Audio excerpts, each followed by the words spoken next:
La parole maintenant à Bernard Fialaire pour le groupe RDSE.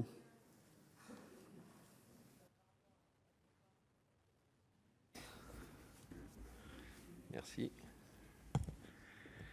Monsieur le Président, Madame la Ministre, mes chers collègues, cette proposition revient aux sources de la création du RSA en 2008 et notamment à son objectif initial de promouvoir les solidarités actives.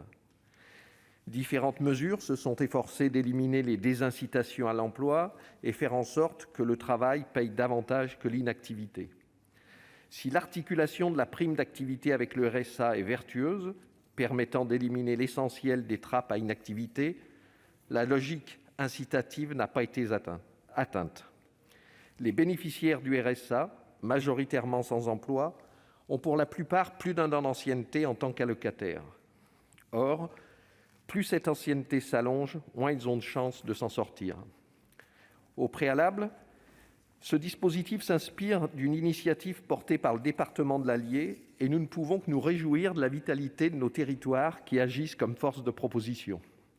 Toutes les expérimentations venant du terrain sont intéressantes et méritent que l'on s'y attarde, en particulier en matière d'insertion professionnelle.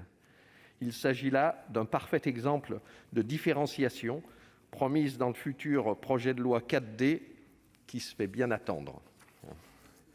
Concernant la proposition en elle-même, le constat décrit ici par son rapporteur, la peur de perdre les aides, notamment le RSA, compromet le retour à l'emploi. Ce texte permet ainsi de mieux soutenir la transition des allocataires du RSA vers l'emploi en leur permettant d'être embauchés par des entreprises tout en conservant le bénéfice de leur allocation pendant une durée d'1 an.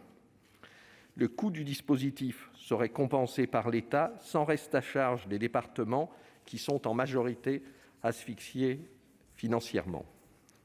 Ce dispositif viendrait compléter les mécanismes déjà existants. Je pense notamment à l'initiative Territoire zéro chômeur de longue durée, sur laquelle nous avons récemment eu l'occasion de nous prononcer et favoriserait la démarche d'insertion des bénéficiaires. Cette proposition de loi a également bénéficié des apports de la Commission des affaires sociales, notamment en remplaçant la condition de privation d'emploi par une condition d'ancienneté minimale d'1 an dans le RSA pour cibler un public réellement en difficulté.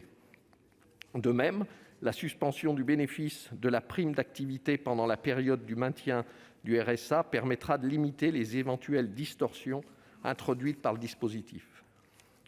Je salue donc ce texte qui porte plusieurs avancées.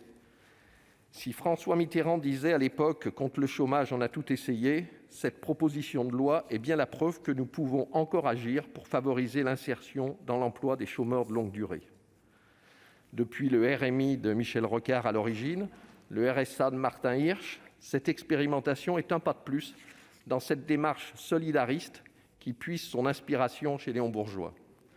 Dans l'esprit d'un quasi-contrat pour les allocataires du RSA, tout ce qui encouragera leur contribution volontaire pour reprendre un rôle plus actif dans la société leur permettra de retrouver une dignité de citoyen engagé. Pour cette raison, je voterai avec un certain nombre de mes collègues du groupe pour cette proposition, quand d'autres s'abstiendront, en attendant que vous repreniez le dispositif, Madame, avec le gouvernement. Bien, merci.